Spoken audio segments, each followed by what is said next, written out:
Hello दोस्तों, मैं सुनील कुमार आपका स्वागत करता हूं हमारे यूट्यूब चैनल रेलवे रैंकर्स पर। आज हम बात करेंगे राष्ट्रीय करंट अफेयर्स सितंबर 2025 की। तो इसमें पहला है 79वां जो स्वतंत्रता दिवस मनाया गया। इसमें नया भारत का एक विजन रखा गया है कि 2047 तक भारत को विकसित राष्ट्र बनाना है। इसमें घोषणा की गई कि इजराइल के जो आयरन डोम है, जो कि एयर डिफेंस सिस्टम है, उसकी तर्ज पर भारत में सुदर्शन चक्र बनाया जाएगा, जो कि हमारा एयर डिफेंस सिस्टम होगा। इसको विकसित किया जाएगा। 2047 तक $10 ट्रिलियन की हमें अर्थव्यवस्था बनाने का लक्ष्य रखा गया है। पीएम विकसित भारत रोजगार योजना लॉन्च की गई है, जिसमें 1 लाख करोड़ का व्यय होगा और इसमें 3 करोड़ युवाओं को रोजगार के लिए प्रति माह 15,000 रुपये की सहायता दी जाएगी।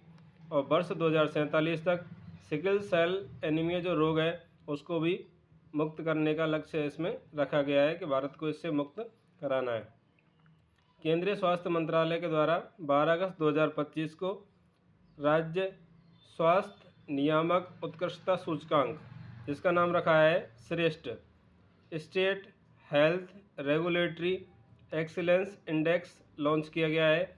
इसका जो उद्देश्य है देश भर में दवाओं और चिकित्सा उपकरणों की गुणवत्ता और सुरक्षा को सुनिश्चित करना है। और ये जो पहल है वो केंद्रीय औषधीय मानक नियंत्रक संगठन की पहल है। अल्पसंख्यक साहित्य विरासत संरक्षण उत्कृष्टता केंद्रों की स्थापना की गई है, ताकि अल्पसंख्यकों के जो साहित्य हैं उनकी सुरक्षा की जा सके और अध्ययन बढ़ाया जा सके। जिसमें पहला है जैन पांडुलिपि विज्ञान केंद्र की स्थापना जो की गई है वो गुजरात विश्वविद्यालय में की गई है। बौद्ध अध्ययन के लिए उन्नत अध्ययन केंद्र बनाए गए हैं दिल्ली विश्वविद्यालय में।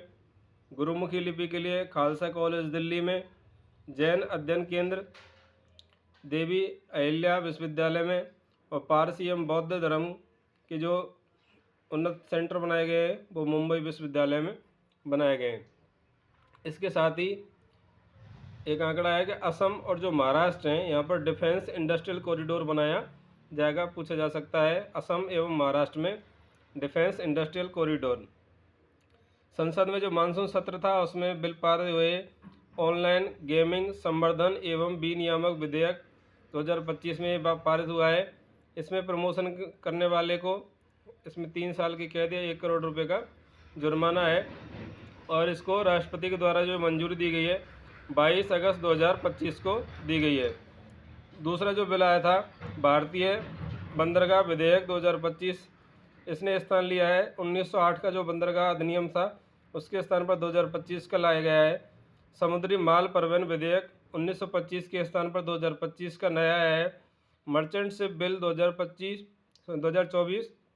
1958 के स्थान पर लाया गया है। खान एवं खनिज संशोधन विधेयक 1957 के स्थान पर 2025 लाया गया है। न्याय व्यवस्था में सांकेतिक भाषा और द्विभाषियों को शामिल करने वाला जो एकमात्र राज्य है वो पंजाब है। यदि यानी कि न्यायालय में सांकेतिक भाषा में बात हो सकती है और द्विभाषियों की व्यवस्था की गई है। नया आयकर विधेयक, जो पुराना जो आयकर नियम था 1961 के आधार पर चलते थे, अब नया आयकर विधेयक पारित किया गया है 12 अगस्त 2025 को, जिसको 21 अगस्त 2025 को राष्ट्रपति के द्वारा मंजूरी दी गई। जो पुराना जो आयकर नियम थे उसमें जो धाराएं थी 819 थी, अब नया जो है इसमें 536 धाराएं। पुराने वाले में 47 अध्याय थे, अब इसमें केवल 23 अध्याय हैं। आंकड़ा है पीएम किसान संपदा योजना है, इसका जो परिव्यय है बढ़ा करके 6520 करोड़ कर दिया गया है। पहले किसी भी ऑडिट रिपोर्ट जो होती थी उसमें आकलन एक वर्ष होता था असेसमेंट ईयर, और एक होता था पिछला प्रीवियस ईयर। अब इन दोनों को हटा करके केवल टैक्स ईयर कर दिया गया है, कर वर्ष कर दिया गया है। 130वां संविधान संशोधन विधेयक पारित किया गया है 20 अगस्त 2025 को। इसका नियम है कि पीएम हो या सीएम या कोई मंत्री पर यदि गंभीर अपराध के आरोप में 30 दिन तक यदि वो हिरासत में रहता है तो उसको पद से हटना होगा। अब यह विधेयक जो है जेपीसी जॉइंट पार्लियामेंट्री कमेटी को भेज दिया गया है। इसमें जो संशोधन किया गया है अनुच्छेद 75, जिसमें केंद्रीय मंत्रिपरिषद के जो लोग होते हैं उनको विशेष शक्तियाँ दी जाती हैं, विशेष प्रावधान होते हैं। अनुच्छेद 164 में राज्य की जो मंत्रिपरिषद है उनको विशेष प्रावधान होता है। और अनुच्छेद 239 ए इसमें जो दिल्ली के मंत्री होते हैं उनको विशेष प्रावधान दिया जाता है। तो इसमें बदलाव किया जाएगा। केरल जो है ये पूर्ण डिजिटल साक्षर राज्य बन चुका है। केरल के जो सीएम है वो पिनरई विजयन है। सीआईएसएफ जो है इसमें 100 महिला कमांडो को पहली टुकड़ी शामिल की गई है, जिसको ऑल वुमेन कमांडो यूनिट का गठन करने वाली पहली जो बटालियन है वो सीआईएसएफ में है। सीआईएसएफ में वर्तमान में 12,491 महिलाएं हैं, जो कि कुल जो महिला बटालियन है उनका 8% है और ये सर्वाधिक है। सीआईएसएफ में सर्वाधिक महिलाएं कार्य करती हैं। थल सेना के जो अध्यक्ष हैं वो उपेंद्र द्विवेदी ने 2 कमांडो ब्रिगेड बनाई हैं, रुद्र ब्रिगेड और भैरव लाइट ब्रिगेड। ये रुद्र और भैरव पूछा जा सकता है क्या है, तो ये टुकड़ियां हैं सेना की। समुद्रयान एक अभियान है जिसे हम डीप ओशन मिशन भी कहते हैं, 2021 में लॉन्च किया गया था।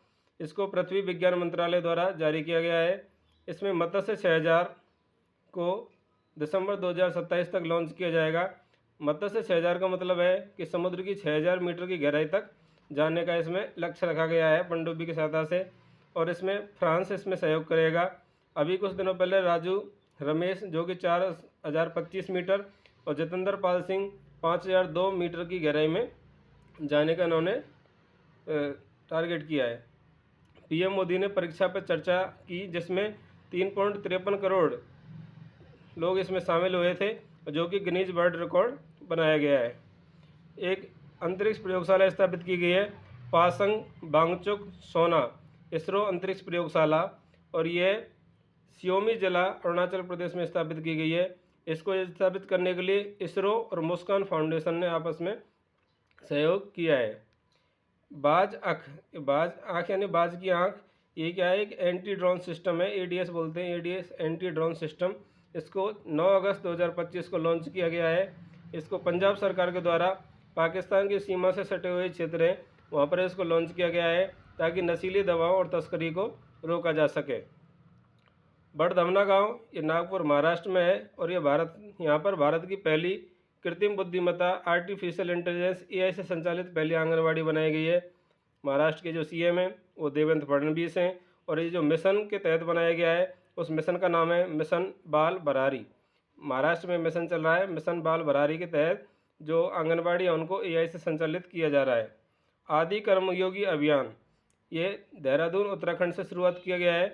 इसका लक्ष्य है कि 20 लाख जनजातीय जमीनी कार्यकर्ताओं और ग्राम स्तरीय नेताओं का एक कैडर बनाने का इसमें लक्ष्य रखा गया है। आदि कर्मयोगी अभियान, इसमें कौन कौन से मंत्रालय शामिल हैं? जनजातीय कार्य मंत्रालय, ग्रामीण विकास मंत्रालय, महिला एवं बाल विकास मंत्रालय इसमें शामिल है। तो ये जानकारी आपको कैसी लगी हमें कमेंट्स करके ज़रूर बताएं, और हमारे चैनल को लाइक शेयर एंड सब्सक्राइब करें। Thank you.